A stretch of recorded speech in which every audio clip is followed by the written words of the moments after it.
You've tried to turn the page, to forget him, to move on. But despite all your efforts, something is holding you back. A dream, a feeling, a constant return in your mind to this person you thought you'd left behind. But what if this persistence wasn't a sign of weakness? What if it was a sign from above?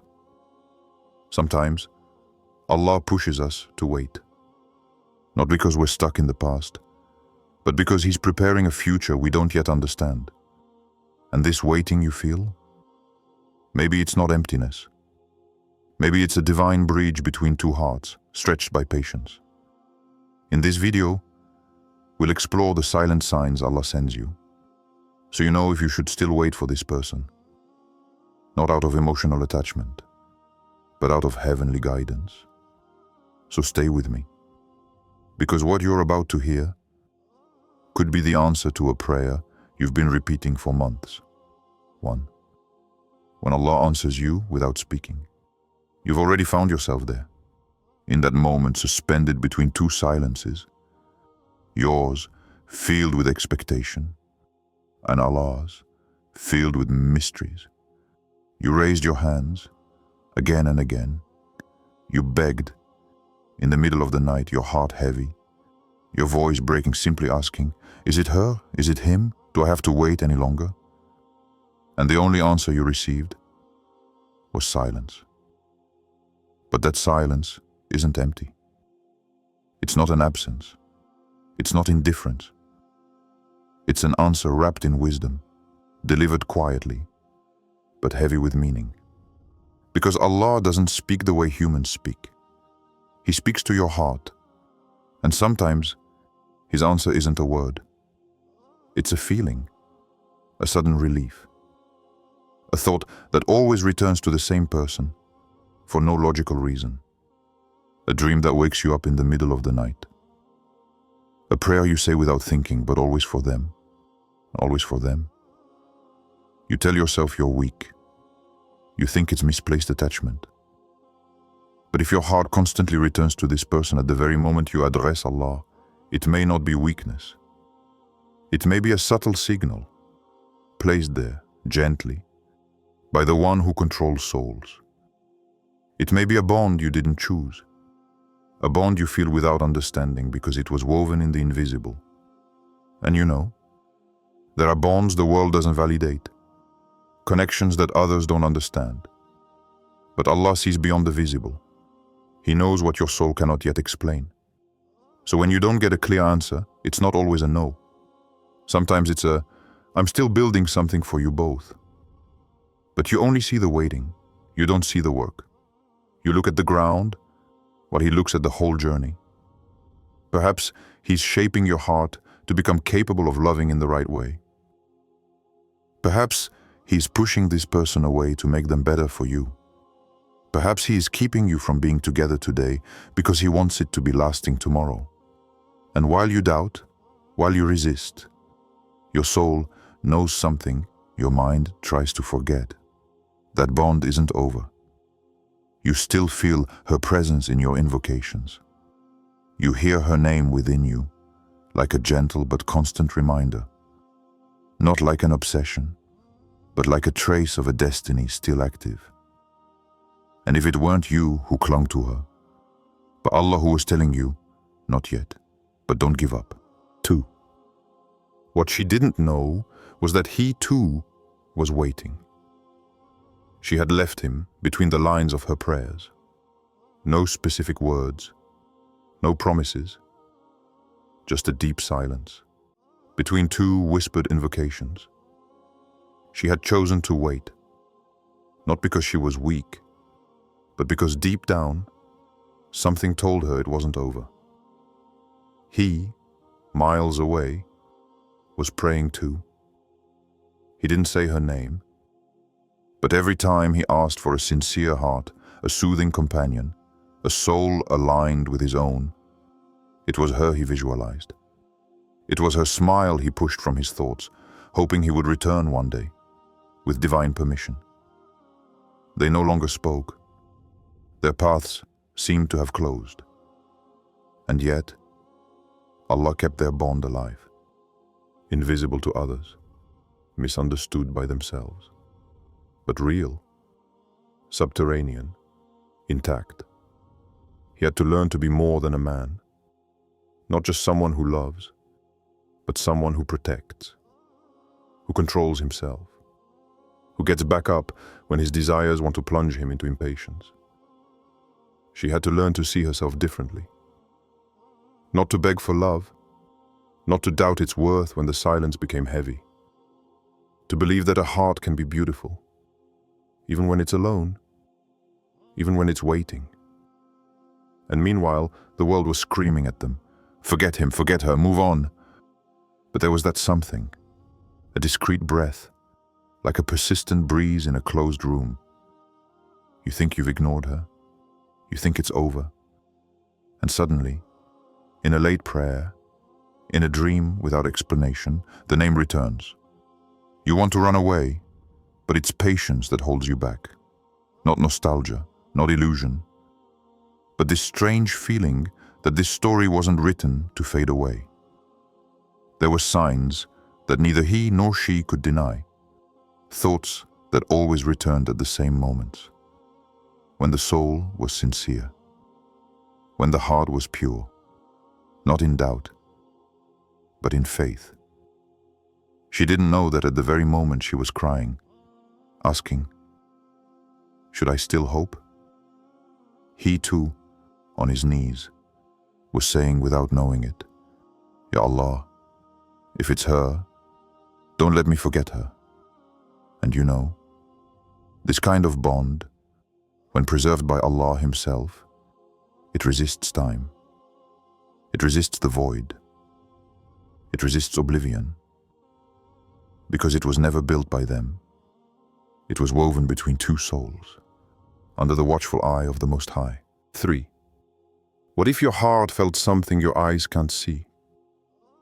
There are truths that don't fit logic. Truths that don't make a sound, but that gently knock at the door of your heart. You don't know why. You don't know how to justify what you feel.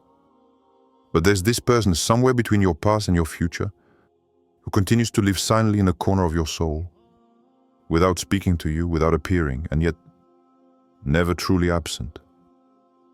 You don't know if it's a memory or a prophecy. You don't know if you should turn the page or reread this vague chapter again. But you feel. And what you feel is real. It's not simple nostalgia. It's not an emotional weakness. It's deeper than that. It's a feeling that arises when you are most honest with yourself.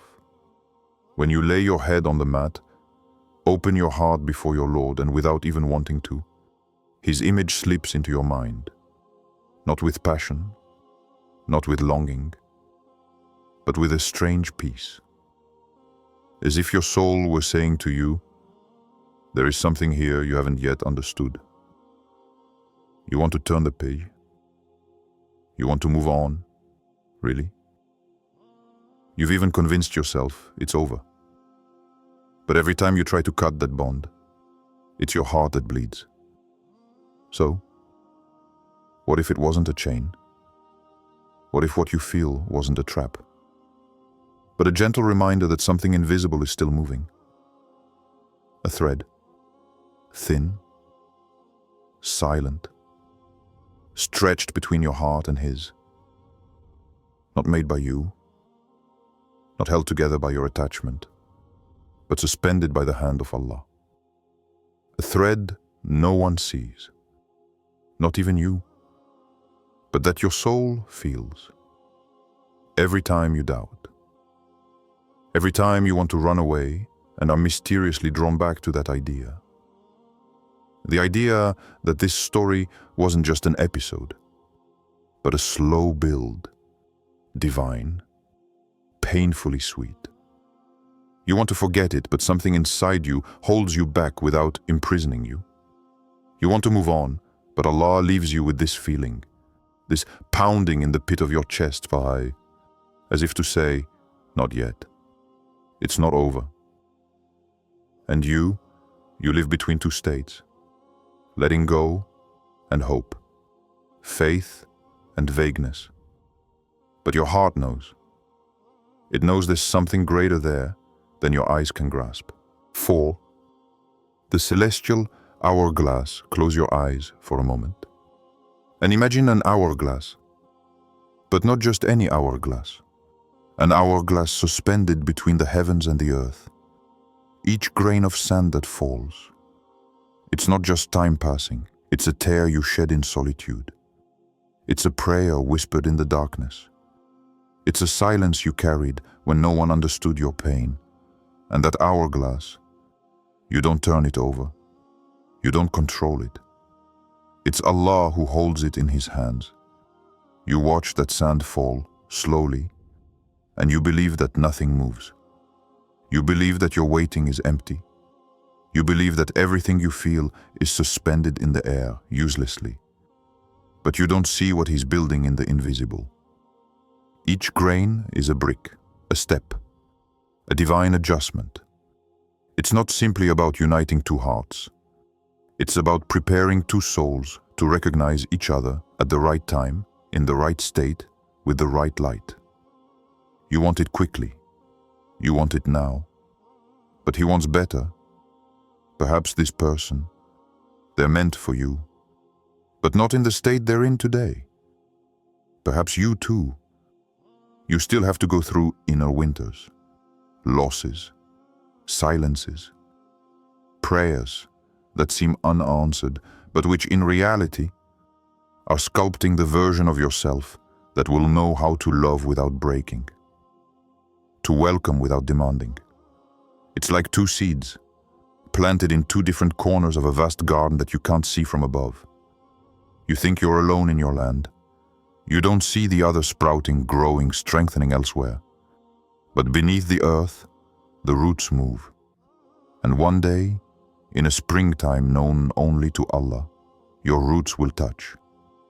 Not too soon, not too late.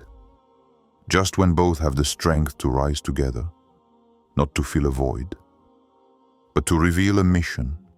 Because some unions are not simply love stories. They are acts of worship.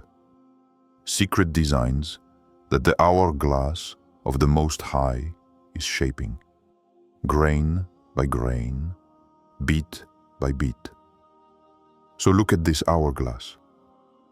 See it not as a symbol of waiting, but as a jewel of celestial precision.